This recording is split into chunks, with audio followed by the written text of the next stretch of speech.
यदा यदा हि धर्मस्य ग्लानिर्भवति भारत अभ्युत्थानम् अधर्मस्य तदात्मानं सृजाम्यहम्।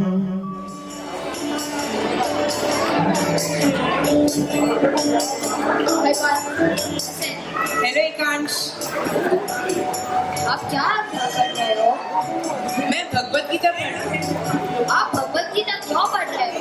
क्या आपको भगवत गीता पढ़ने से आज की दुनिया के लिए कोई प्रैक्टिकल संदेश मिलता है? हाँ मित्र, पूरी भगवत गीता ही प्रैक्टिकल है। भगवत गीता में कई महान संदेश है। उनमें से एक महत्वपूर्ण संदेश है प्रेम और सद्भाव का। भगवत गीता में भगवान कृष्ण कहते हैं, विद्या विनय संपन्ने ब्रह्मण्ये गविहस्तिनि शुनि चैव स्वभागे च पंडित समदर्शन। एक महापुरुष सभी लोगों को समान दृष्टि से देखता है, चाहे वे किसी भी जात के हो, किसी भी धर्म के हो। इस तरह भगवान कृष्ण सभी लोगों में प्रेम और सद्भाव के बारे में शिक्षा देते हैं। यह अजीब बात नहीं है कि कृष्ण युद्ध में होने के बावजूद भी शांति की बात करते हैं। पर कैसे, मैं समझा नहीं। अर्जुन युद्ध से बचना चाहता था, लेकिन कृष्ण ने उसे युद्ध के लिए राजी कर लिया। तो क्या एक व्यक्ति जो युद्ध को बढ़ावा देता है वह शांति की बात कैसे कर सकता है? हाँ मित्र, मैंने इसके बारे में सोचा नहीं। चलो ये प्रश्न मेरे गुरु से पूछते हैं। इस प्रकार दोनों मित्र अपने गुरु के पास ये पूछने के लिए गए, क्या कृष्ण युद्ध के लिए उत्तरदायी थे? Hare Krishna Guruji. Hare Krishna Partha, how are you? I am fine. Great. Prabhu ji, ये मेरा मित्र हृदान है। हरे कृष्णा। हरे कृष्ण प्रभु जी। प्रभु जी, हम दोनों का एक प्रश्न था। प्रश्न? कैसा प्रश्न? भगवत गीता में भगवान कृष्ण प्रेम और सद्भाव की बात करते हैं। दूसरी तरफ वे ही थे जिसने अर्जुन को युद्ध के लिए प्रोत्साहित किया था, ऐसा क्यों? प्रश्न तो आपका बहुत ही अच्छा है, लेकिन इस प्रश्न का उत्तर जानने के लिए सबसे पहले आपको इसकी पृष्ठभूमि जाननी होगी।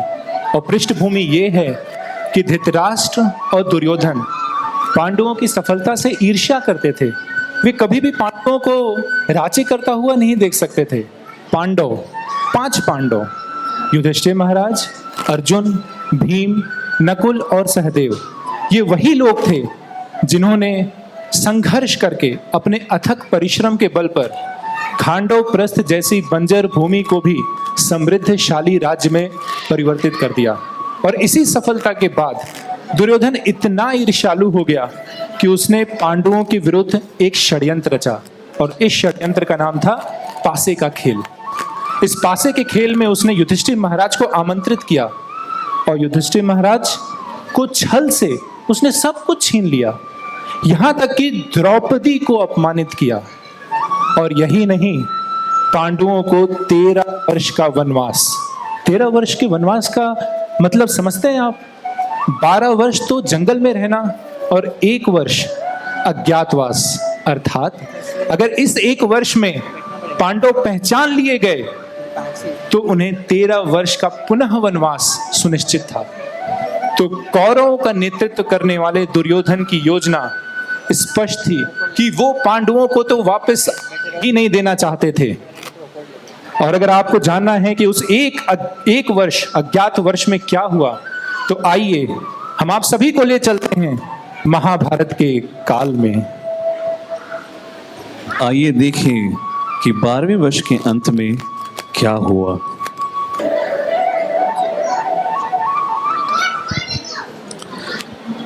पांचों पांडव और द्रौपदी वन में बैठे विचार कर रहे थे कि क्या करें, 1 वर्ष का अज्ञातवास कहाँ बिताएं। तभी युधिष्ठिर खड़े हो गए और बोले,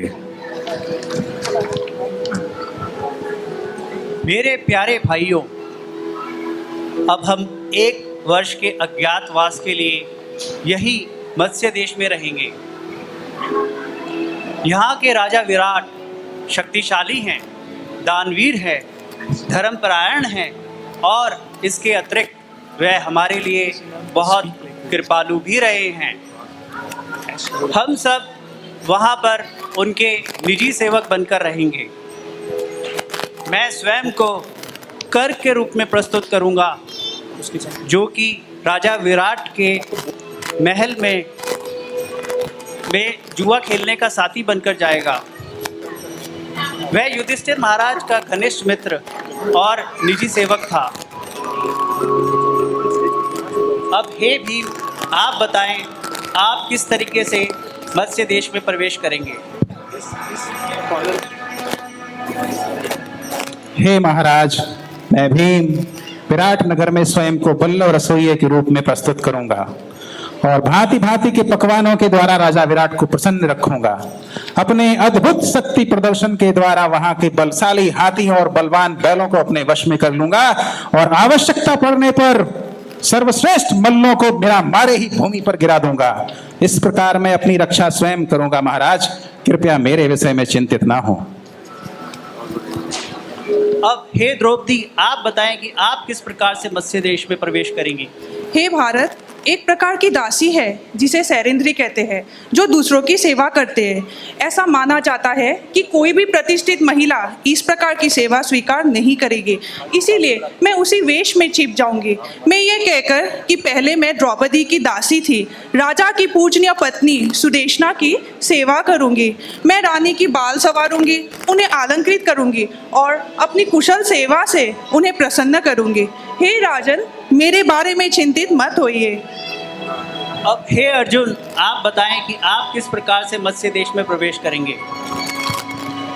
हे महाराज युधिष्ठिर, मैं इस 1 वर्ष के अज्ञातवास को एक किन्नर के रूप में व्यतीत करूंगा। जिस प्रकार एक किन्नर के रूप में रहकर मैं विराट नरेश में वहाँ उनकी स्त्रियों को और उनकी रानियों को नृत्य और गायन सिखाऊंगा। मैं जब इंद्रलोक में निवास कर रहा था तो वहाँ गंधर्वों से मैंने इनमें निपुणता हासिल की थी। जिस प्रकार राख के बीच अग्नि छुपी रहती है, ठीक उसी प्रकार इस 1 वर्ष के लिए मैं अपने आप को एक किन्नर के रूप में छुपा कर रखूंगा।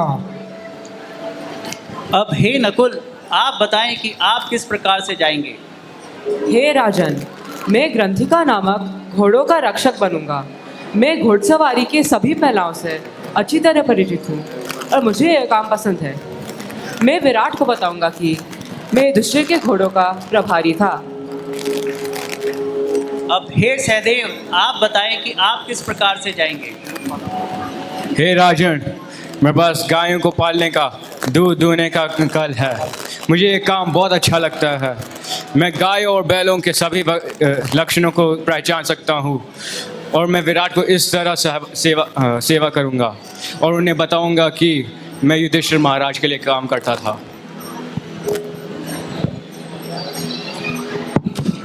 इस प्रकार सभी पांडव अपना अपना कार्य करते हुए गुप्त रूप से विराट नगर में निवास करने लगे, मानो पुनः माता के गर्भ में निवास कर रहे हों। धीरे धीरे 11 महीने बीत गए। एक दिन राजा विराट के सेनापति महाबली कीचक की कुदृष्टि देवकन्या के समान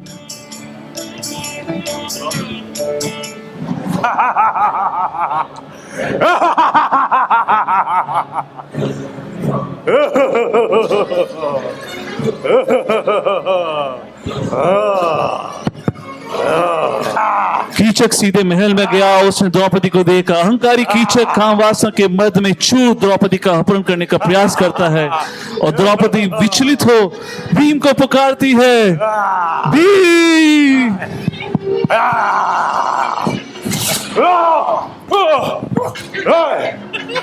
क्या चाहता है तुम? मेरा वक्त चाहता हूं।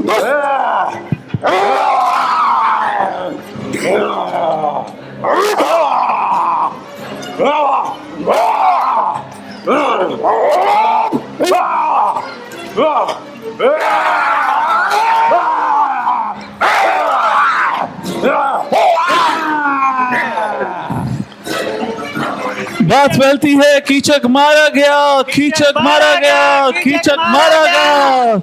हस्तिनापुर में भी समाचार पहुंचता है। दुर्योधन सहस प्रसन्न हो उठता है।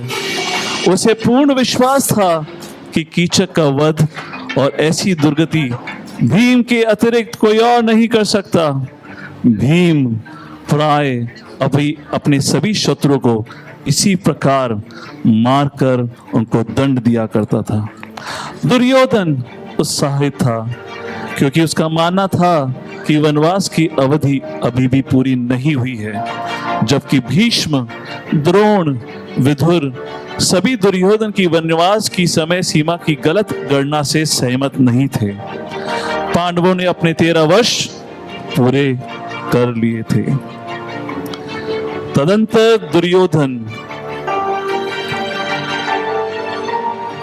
और अब विराट की बात आती है। अब राजा विराट के दरबार में एकत्रित सभी लोगों के सामने एक महत्वपूर्ण प्रश्न था। क्या था वह प्रश्न? क्या महाराज धृतराष्ट्र धर्म का पालन करेंगे?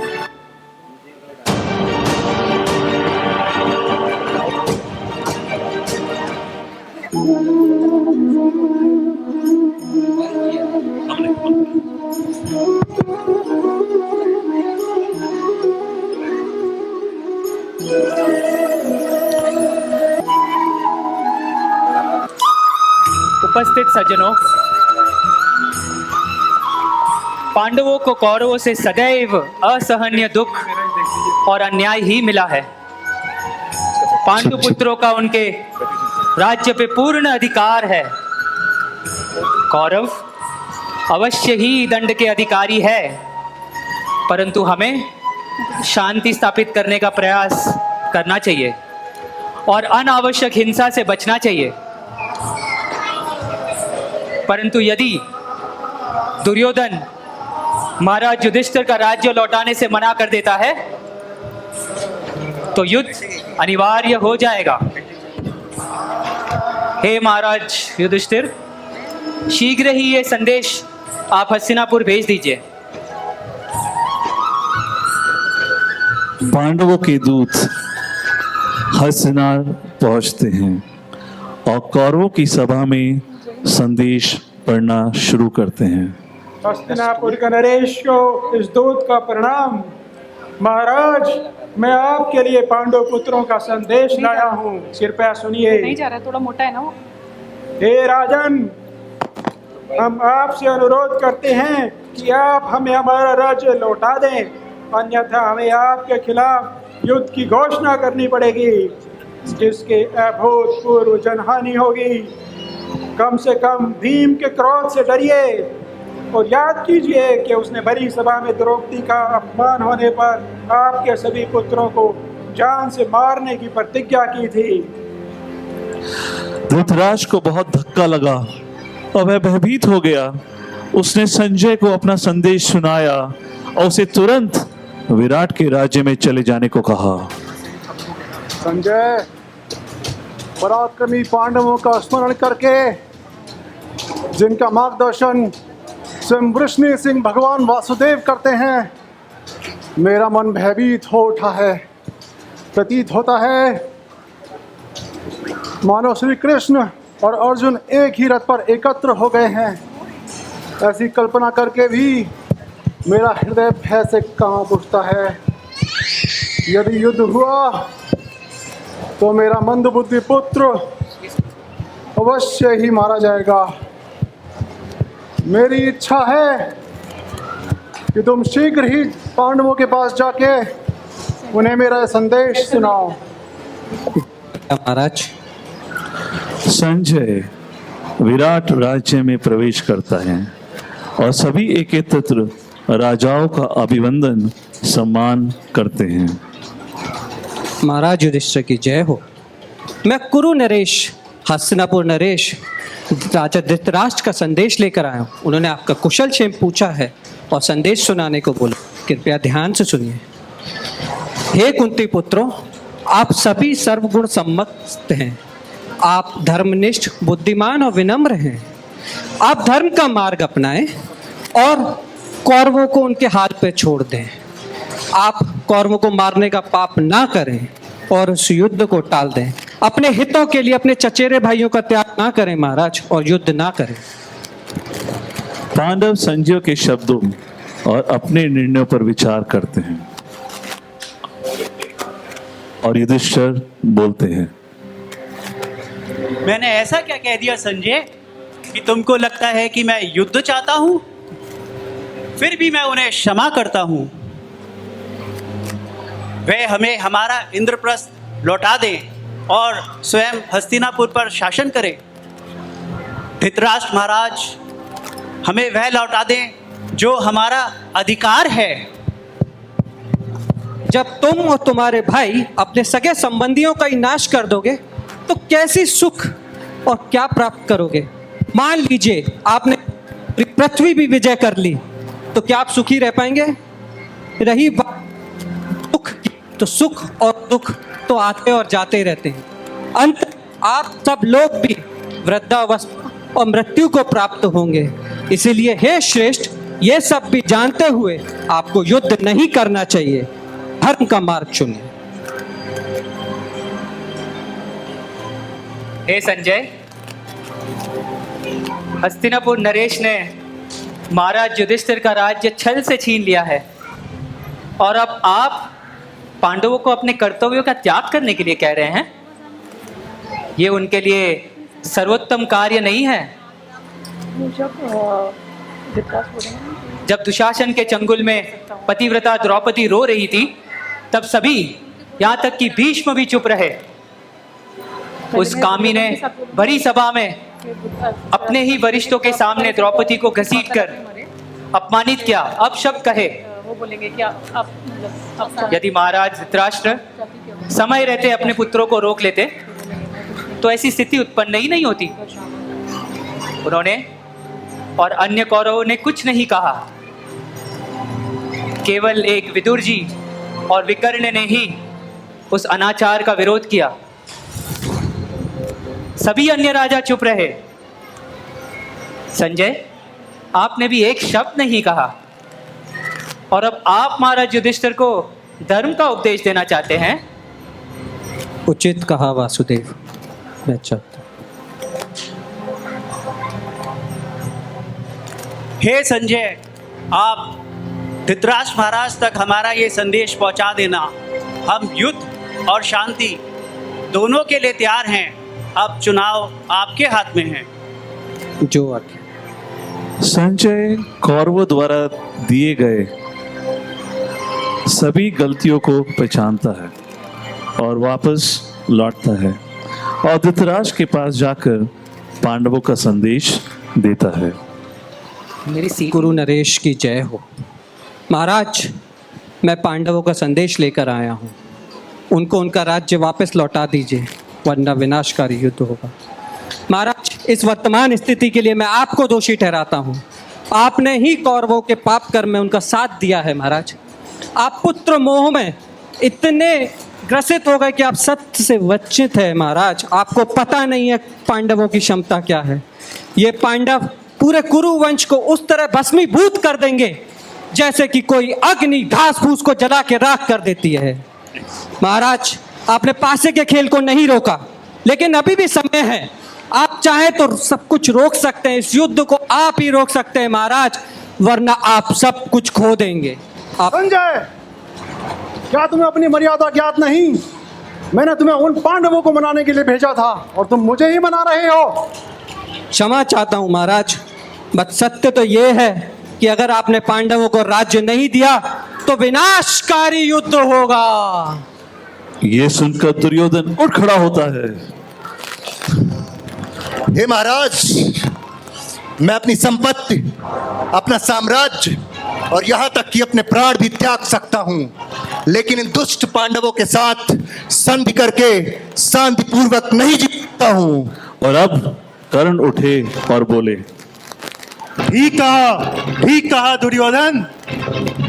तुम मेरे सामर्थ्य से भरी वाली परिचित हो दुर्योधन। मैं अकेले ही पांचों पांडवों को युद्ध में हरा सकता हूँ। तुम्हें चिंता करने की आवश्यकता नहीं मित्र। भीष्म ये सहन नहीं कर सके और उठ खड़े हुए। हे कर्ण, मैं गंगापुत्र भीष्म तुम्हें सावधान करता हूँ, मत भड़काओ अपने मित्र दुर्योधन को, मत भड़काओ। तुम हो ही क्या जो इस सभा में बैठकर डींगे हाँक रहे हो? हम सब मिलकर भी अर्जुन का सामना नहीं कर सकते। उस विराट युद्ध में तुम भी थे, मैं भी था, और तुम्हारा ये मित्र दुर्योधन भी। महाराज, पूछिए इस कर्ण से, ये उस वक्त कहाँ था जब गंधर्वों ने दुर्योधन को बंदी बना लिया था? मत्स्य युद्ध में क्या यह दुर्योधन को बचा पाया था? इस अहंकारी कर्ण पर कोई विश्वास नहीं कर सकता महाराज, कोई विश्वास नहीं कर सकता। कर्ण क्रोध में सभा से चला गया और धृतराष्ट्र ने चुप्पी साध ली। कौरवों पांडवों को उनका राज्य वापस नहीं करना चाहते थे। पांडव धैर्यपूर्वक प्रतीक्षा करते रहे, परंतु कौरवों की ओर से कोई उत्तर नहीं आया। ये स्पष्ट हो चुका था कि वे पांडवों द्वारा शांति के आग्रह को अस्वीकार कर चुके थे। युद्ध आवश्यक होता जा रहा था, परंतु धर्म शांति स्थापित करने का हर संभव उपाय अवश्य करना था। त्रिविधम नरकस्येदं द्वारं नाशनमात्मनः कामः क्रोधः तथा लोभः तस्मादेतं त्रयं त्यजेत। काम, क्रोध और लोभ, ये नरक के 3 द्वार हैं। एक बुद्धिमान व्यक्ति को चाहिए कि वो इसका त्याग करे, क्योंकि आत्मा के पतन का कारण बनते हैं। कौरवों का नेतृत्व करने वाले दुर्योधन ने सिर्फ और सिर्फ ईर्ष्या के कारण अपनी सारी समझदारी खो दी। उसके सारे सकारात्मक गुणों को उसके नकारात्मक गुणों ने ढक लिया। जैसा कि हमने चर्चा की कि पांडवों को हस्तिनापुर में राज्य करने की कोई इच्छा नहीं थी। दुर्योधन यदि चाहता तो सुखपूर्वक राज्य कर सकता था, वो पांडवों से समझौता कर सकता था और महाभारत जैसे विध्वंसकारी युद्ध को रोक सकता था। लेकिन चूंकि वो पांडवों की सफलता से द्वेष करता था, इसलिए हस्तिनापुर जैसा विशाल साम्राज्य भी उसे छोटा लग रहा था। और यदि दुर्योधन पांडवों के साथ समझौता करता तो इस इतने बड़े विध्वंसकारी न सिर्फ युद्ध को रोका जा सकता था, बल्कि दुर्योधन की कीर्ति विश्व भर में गाई जाती। लेकिन दुर्योधन ने ऐसा नहीं किया और ये दुर्योधन का सबसे बड़ा दुर्भाग्य था। शांतिपुर समाधान की खोज में पांडव भगवान कृष्ण के पास गए और सब भगवान को घेर लेते हैं, जिन्होंने शांति के अंतिम प्रयास हेतु कौरवों के पास स्वयं शांति दूत बनकर जाने का निर्णय लिया। परंतु द्रौपदी इस विचार से सहमत नहीं थी। हे गोविंद, कृपया आप न जाएं। अधर्मी कौरव विश्वास करने योग्य नहीं है, वो आपका भी अपमान कर सकते हैं। हे द्रौपदी, मैं कौरवों को उन सभी दुष्कर्मों की याद दिलाऊंगा जो उन्होंने तुम्हारे और पांडवों के साथ किए हैं। कौरवों ने द्यूत सभा में मात्र एक द्रौपदी का ही अपमान नहीं किया, अपितु समस्त नारी जाति का अपमान किया है। निसंदेह वे दंड के अधिकारी हैं। यदि युद्ध होता है तो समस्त संसार पांडवों को दोषी नहीं ठहराएगा, अपितु उस अंधे राजा के नेतृत्व वाले कौरवों को ही ठहराएगा। परंतु शांति अमूल्य है द्रौपदी, शांति अमूल्य है। यदि मेरी विनती करने से शांति प्राप्त हो तो ऐसी विनय करने के लिए मैं सदैव प्रस्तुत हूँ। हाँ, मैं शांति के लिए पांडवों के हितों का त्याग नहीं करूँगा। उनका प्रत्युत्तर और उनकी मंशा समझकर फिर लौट आऊँगा। हस्तिनापुर राज्यसभा में धृतराष्ट्र और अन्य लोग चिंतित थे, क्योंकि कृष्ण उनसे मिलने आ रहे थे।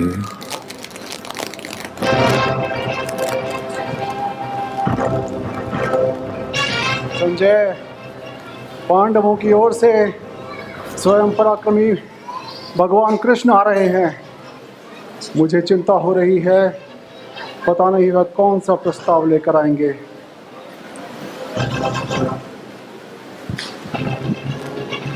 पिताश्री, मेरे पास एक योजना है। मैंने सोच रखा है कि जैसे ही कृष्ण यहाँ पर आएंगे, हम उनका ऐसा आतिथ्य सत्कार करेंगे जो देवताओं के लिए भी दुर्लभ है। हम उनके लिए एक अति सुंदर आवास और स्वादिष्ट भोजन की व्यवस्था करेंगे। हमारे आतिथ्य सत्कार को देखकर स्वयं कृष्ण पांडवों का पक्ष त्याग कर हमारे पक्ष में खड़े हो जाएंगे। आप कृष्ण की चिंता ना करें, उस ग्वाले को मैं अपने वश में कर लूंगा पिताजी।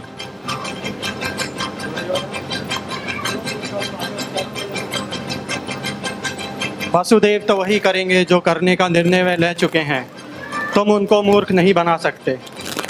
महाराज, अपने मूर्ख पुत्रों की बातों में मत आओ और श्री कृष्ण के प्रस्ताव को स्वीकार करो और इस युद्ध को टाल दो पुत्र, इस युद्ध को टाल दो। दुर्योधन क्रोधित हो गया। महाराज, मैं पांडवों को अपना राज्य वापस नहीं कर सकता। मेरे पास एक और योजना है। जैसे ही श्री कृष्ण इस सभा में आएंगे, मैं उन्हें बंदी बना लूंगा और उसके बाद सारे पांडव, सारे वृष्णि और सारे यदु हमारे अधीन होंगे और तब जाकर मुझे वास्तविक प्रसन्नता प्राप्त होगी।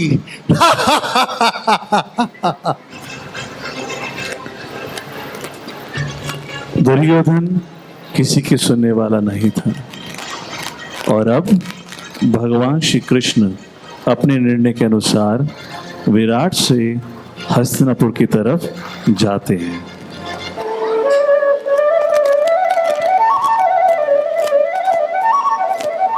हे कृष्ण, आपका स्वागत है। हम आपकी ही प्रतीक्षा कर रहे थे। हमने आपके स्वागत के लिए अति दुर्लभ सुंदर आवास बनाकर रखे हैं और साथ ही साथ आपके लिए अति स्वादिष्ट व्यंजन की व्यवस्था की है। आप आइए और हमारे आतिथ्य का आनंद उठाइए। हे दुर्योधन, मैं यहाँ एक महत्वपूर्ण उद्देश्य हेतु एक दूत बनकर आया हूँ। आतिथ्य के आनंद के लिए नहीं।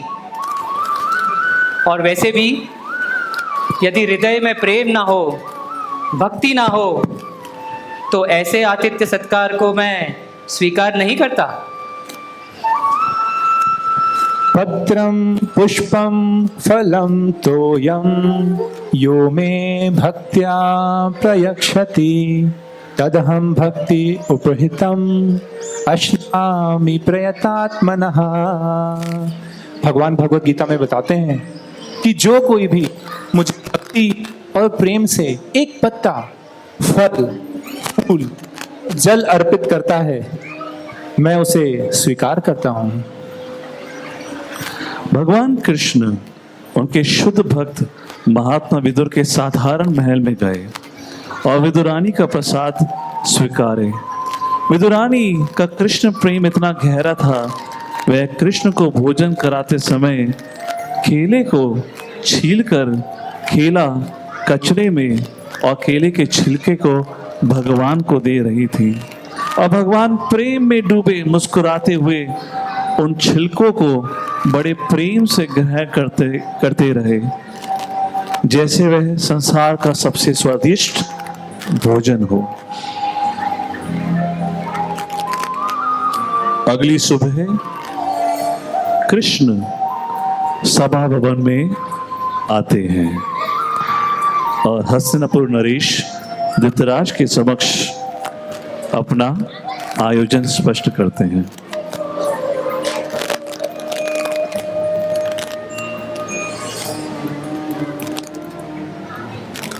कौरवों की सभा में आपका स्वागत है वासुदेव।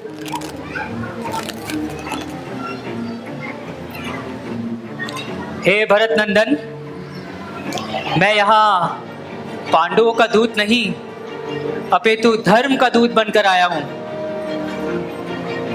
आपके प्रिय अनुज पांडु के पुत्रों को कौरवों से सदैव असहनीय दुख और छल ही प्राप्त हुआ है। अब अज्ञातवास के पश्चात आपके पास मात्र एक ही विकल्प है। पांडवों को अपना राज्य लौटा दीजिए महाराज। वे भी क्षत्रिय है, उन्हें भी अपने क्षत्रिय धर्म का पालन करने दीजिए। युद्ध टालने का बस एकमात्र यही उपाय है।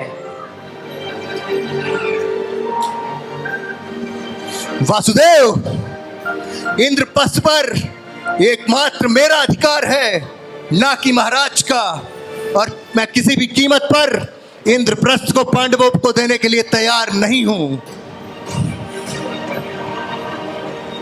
हस्तिनापुर नरेश, पांडव इस धरा पे धर्म का प्रतीक है, और अपने इस नासमझ व अहंकारी पुत्र के मोह में आकर धर्म का त्याग मत कीजिए महाराज।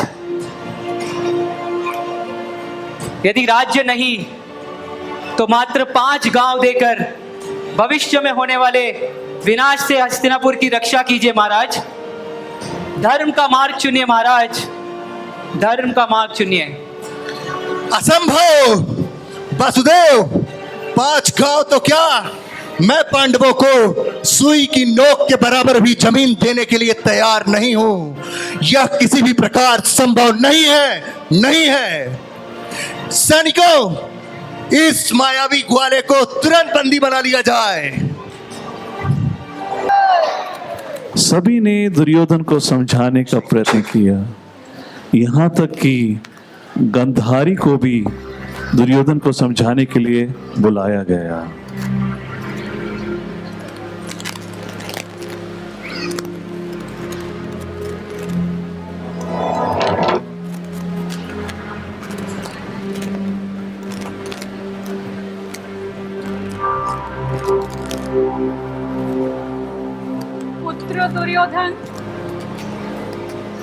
पुत्र दुर्योधन, मेरी बात सुनो। श्री कृष्ण के प्रस्ताव का मान रखो पुत्र, और पांडवों से मेल करो। इसी में सभी का कल्याण है। तुम्हारा ये राज प्राप्ति की इच्छा पांडवों के प्रति ईर्ष्या और द्वेष से भरी हुई है। जो मनुष्य अपनी इंद्रियों को वश में नहीं कर सकता, वह राज की प्राप्ति नहीं कर सकता। इसलिए पुत्र, सद्गुणों को धारण करो, सद्गुणों को। जो राजा काम, क्रोध, लोभ, मोह, दंभ और दर्प पर विजय प्राप्त करना जानता है, केवल वही विश्व का राजा बन सकता है। पुत्र, इस संसार में मात्र लोभ करने से कुछ प्राप्त नहीं होता। इसलिए लोभ करने से कुछ सिद्ध होने वाला नहीं है पुत्र, कुछ सिद्ध होने वाला नहीं है। पांडव तुम्हारे भ्राता हैं, उनके साथ कपट करना धर्म है, अधर्म। पुत्र, इनसे मेल करो। कम से कम अपनी इस भक्त माँ, शिव भक्ति माँ के बारे में तो सोचो पुत्र। मैं अपने पुत्रों का विनाश नहीं सह पाऊंगी पुत्र, मैं नहीं सह पाऊंगी पुत्र। माताश्री, मुझे बाध्य ना करें, मैं विवश हूं। मैं किसी भी प्रकार से आपकी बातों को नहीं मान सकता, नहीं मान सकता। आर्यपुत्र, आर्यपुत्र, आपका ये बेटा गुरुजनों की आज्ञा का उल्लंघन कर रहा है। आर्यपुत्र, ये ऐश्वर्य के लोभ में राज्य और प्राण दोनों ही खो बैठेगा। लेकिन इस वर्तमान स्थिति के लिए आप स्वयं जिम्मेदार हैं। आर्यपुत्र, सिंहासन के लोभ और पुत्र मोह में आप ये भूल गए हैं कि जो ये मुकुट आपके शीश पे शोभायमान है, वो वास्तव में आपके अनुज पांडु का है। परंतु महाराज विजित्र का ज्येष्ठ पुत्र मैं हूँ, मैं राजा मुझे ही बनना चाहिए था। राजन, राज्य मात्र इच्छा से प्राप्त नहीं होता, इसके लिए योग्यता आवश्यक है, और अंगहीन राजा नहीं बनाए जाते। यह बात आपको भली भांति पता है। आप इसे स्वीकार भी कर लीजिए आर्यपुत्र, स्वीकार भी कर लीजिए। नहीं, कहीं ऐसा ना हो आपका ये हट कुरुवंश के विनाश का कारण बन बैठे। आर्यपुत्र, तुम चाहती क्या हो गांधारी? मैं चाहती हूँ पांडु पुत्रों के साथ न्याय हो। आप उनका इंद्रप्रस्थ उन्हें लौटा दें। और मैं ये तो नहीं जानती कि इंद्रप्रस्थ पा लेने के बाद पांडव द्रौपदी के साथ हुए उस अन्याय को भूल पाएंगे या नहीं, पर हमें प्रयत्न तो करना चाहिए। आर्यपुत्र, प्रयत्न तो करना चाहिए। मैं कुछ नहीं कर सकता गांधारी, मैं विवश हूँ। इस प्रकार गंधारी के समझाने के बावजूद ना ही तो दुर्योधन और ना ही धृतराष्ट्र कुछ समझने या सुनने के लिए तैयार थे। अब कुंती और कृष्ण के पास एकमात्र साधन था और वह था कर्ण को मिलकर उसको समझाया जाए। इस प्रकार दोनों कुंती और कृष्ण कर्ण से मिलने के लिए जाते हैं।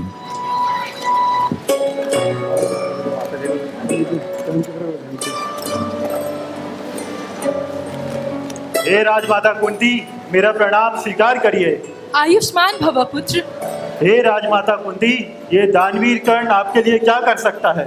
पुत्र, मैं काफी समय से तुमसे मिलना चाह रही थी। हे राजमाते, आप यहाँ किस लिए आए हैं? पुत्र, मेरे केवल 5 पुत्र नहीं हैं, तुम भी मेरे ही पुत्र हो।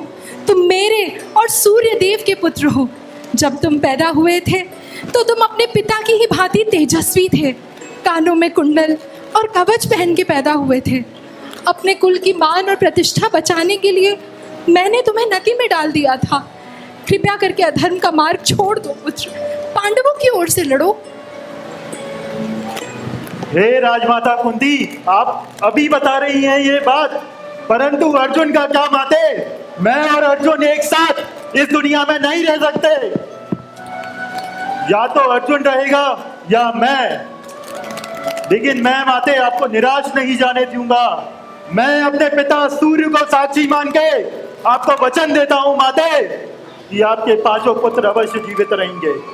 मैं सिर्फ अर्जुन को मारूंगा और किसी को नहीं माते, और किसी को नहीं। कुंती निराश होकर वापस आ जाती है और अब कृष्ण कर्ण से मिलने के लिए जाते हैं।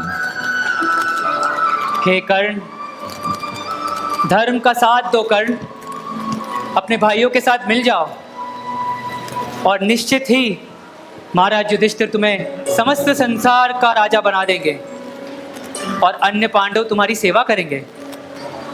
उस पाप रूपी दुर्योधन का समर्थन मत करो कर्ण, मत करो।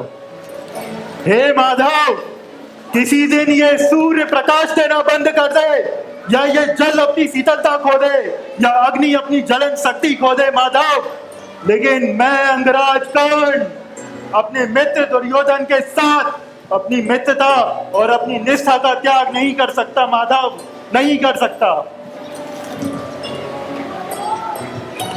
कर्ण जीवन भर अर्जुन से ईर्ष्यापूर्ण प्रतिस्पर्धा करता रहा, क्योंकि वह संसार को यह सिद्ध करना चाहता था कि वह सर्वश्रेष्ठ धनुधर है।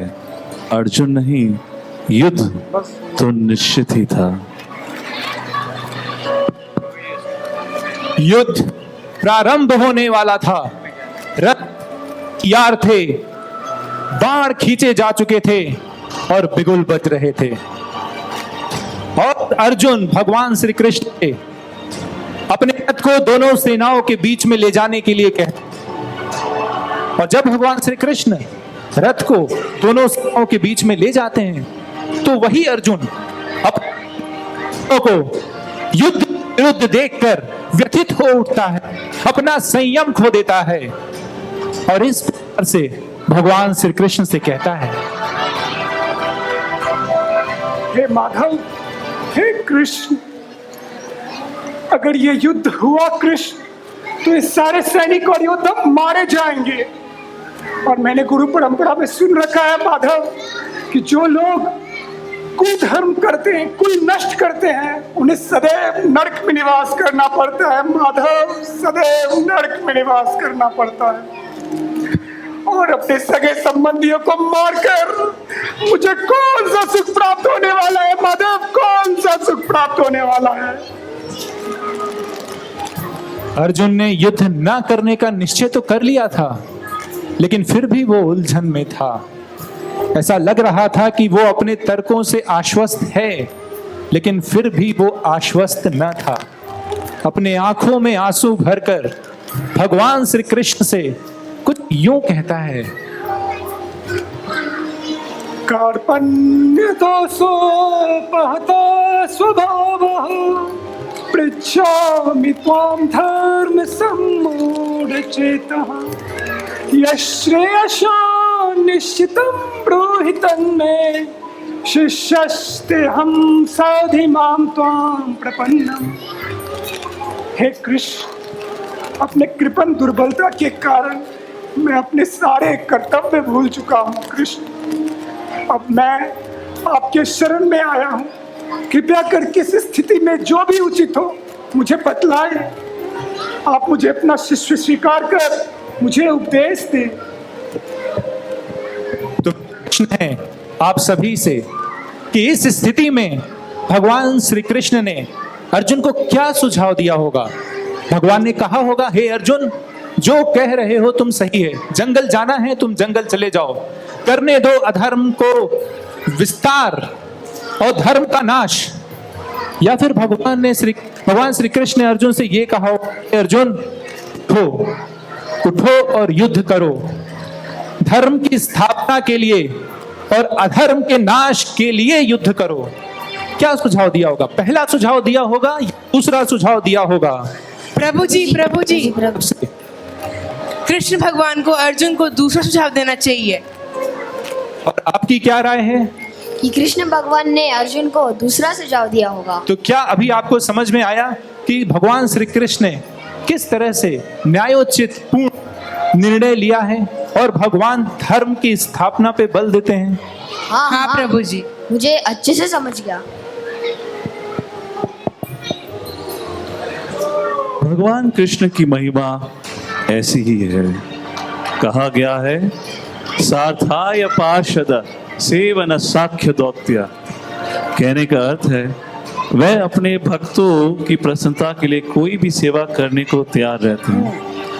जब भी पांडवों को उनकी आवश्यकता पड़ी वह उनके साथ खड़े रहे, शांति दूत बने और अर्जुन के सारथी की भूमिका भी निभाई। और अंत में अर्जुन के संदेह को दूर करने के लिए उन्होंने भगवद गीता का संदेश दिया।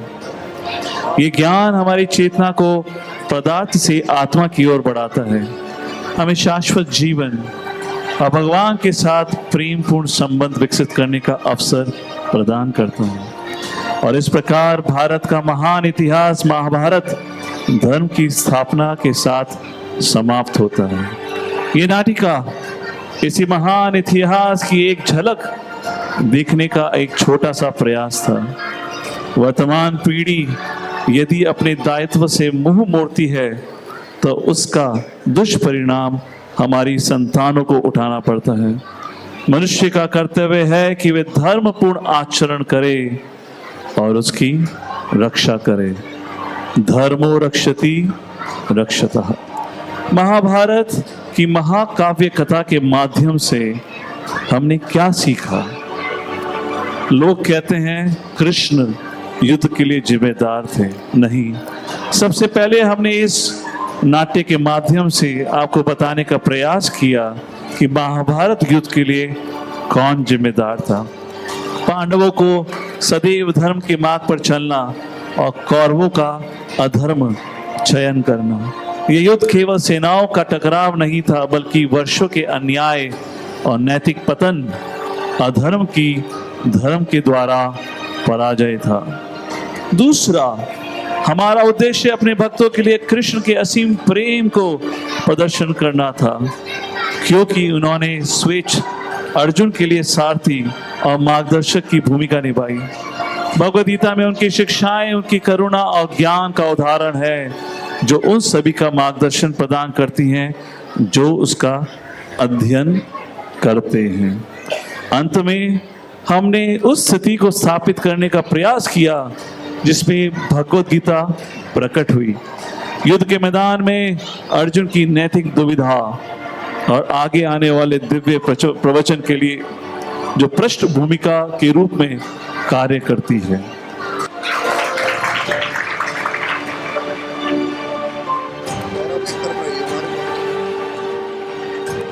एक बार जोर से हरे कृष्ण महामंत्र करके इन सभी का अभिनंदन करते हैं। Hare Krishna Krishna Krishna Hare Hare, Hare Ram Ram Ram Hare Hare Krishna. Thank you everyone.